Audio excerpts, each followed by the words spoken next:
Apa kabar sahabat sehat? Saya harap semuanya sehat tanpa kurang suatu apapun. Jumpa lagi dengan saya Ridwan di channel Solusi Sehat Tanpa Obat. Di video kali ini saya akan membagikan tips bagaimana cara mengencangkan wajah, baik laki-laki maupun perempuan. Bagaimana caranya? Simak sampai habis.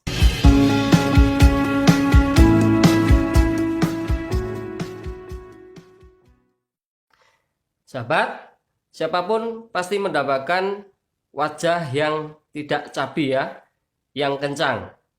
Namun banyak yang melakukan hal-hal yang sifatnya berbahaya dan melakukan tanam benang dan sebagainya. Namun di video kali ini saya akan membagikan tips caranya dari sudut akupressure. Bagaimana caranya? Pertama, kita pijat titik itu ada di atas tulang geraham di sini, baik kanan maupun kiri. Namun saya sarankan untuk melakukan pertamanya kita lakukan pada bagian sebelah dulu, sehingga ketika nanti ada hasilnya akan sangat terlihat perbedaannya. Titik itu pertama segaris dengan bibir di sini. Ini adalah masih meridian lambung ya, cabang dari meridian lambung. Pijat titik ini apabila menemukan semacam kelenjar, kita urai.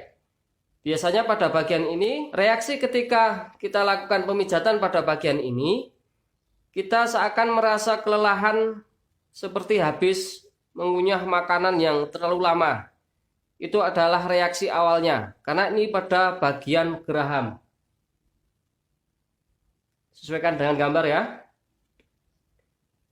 Berapa lamanya titik ini dipijat? Kondisional, beda orang, beda kondisi.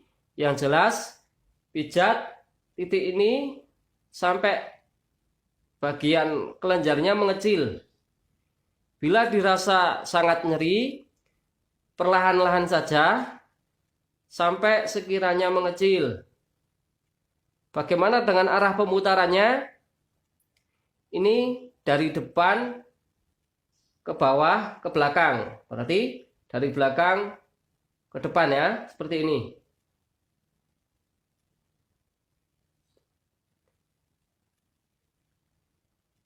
Bila sudah, titik berikutnya yang perlu kita pijat ada di atasnya. Kita pijat titik ini juga, kita pijat, kita urai, kita upayakan untuk bagian rahang ini tidak lagi ada kelenjar-kelenjar, sehingga ketika nanti kalau kita pegang pada bagian rahang ini tidak ada laktat ya, tidak ada kelenjar. Lakukan hal ini sampai sekiranya bagian laktat mengecil. Namun untuk terapi ini biasanya bagi yang pipinya terasa cabi, ketika dicubit langsung tebal ya bagian pipi sini, maka pijat bagian ini agak lama. Tidak perlu keras ya, perlahan saja, karena ini juga rasanya sakit.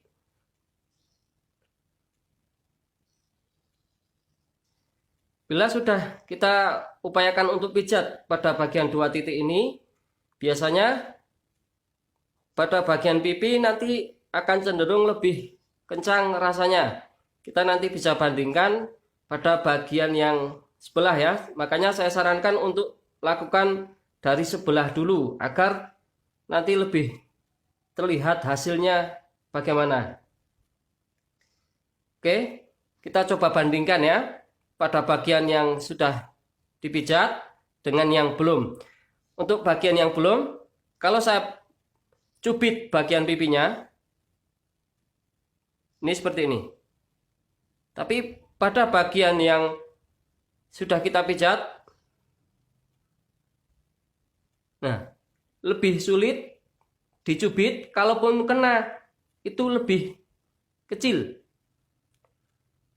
efek awal biasanya rasanya akan seperti itu. Kalau kita pegang, kulit pipi biasanya akan terasa lebih kencang. Sedangkan pada bagian yang belum dipijat itu lebih kendor. Sekarang pada bagian yang kiri, titiknya sama ya, segaris dengan mulut belakang.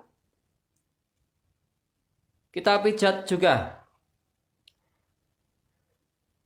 Rasanya akan sama seperti rahang kita kelelahan setelah mengunyah makanan terlalu lama biasanya. Pijat, kita putar-putar dari belakang ke depan ya. Seperti ini. Kondisional juga titik ini. Berapa lama dipijat? Yang penting sampai rasa nyerinya berkurang. Mungkin ada yang bertanya, apakah kalau dipijat terlalu lama tidak berbahaya? Tidak, asal pemijatannya perlahan. Pemijatan berbahaya bila terlalu lama dilakukan apabila dilakukan tiap hari. Ini tidak boleh. Tapi kalau tidak tiap hari, boleh. Pijat, kita coba uraikan. Bila ada pembesaran kelenjar, kita coba putar-putar sampai nanti rasanya mengecil. Kemudian titik yang lebih di atasnya ya, di sini, di bagian depan ini ya, daun telinga bagian bawah ini, di sini. Kita pijat. Temukan rasa nyeri. Biasanya seperti ada kelenjar ya, kecil. Bahkan ada juga yang besar. Kita coba uraikan. Beberapa pengalaman saya menerapi pasien, biasanya pada bagian di atas tulang rahang ini ada yang besar ya kelenjarnya. Biasanya orangnya terlalu sering minum minuman yang bersoda.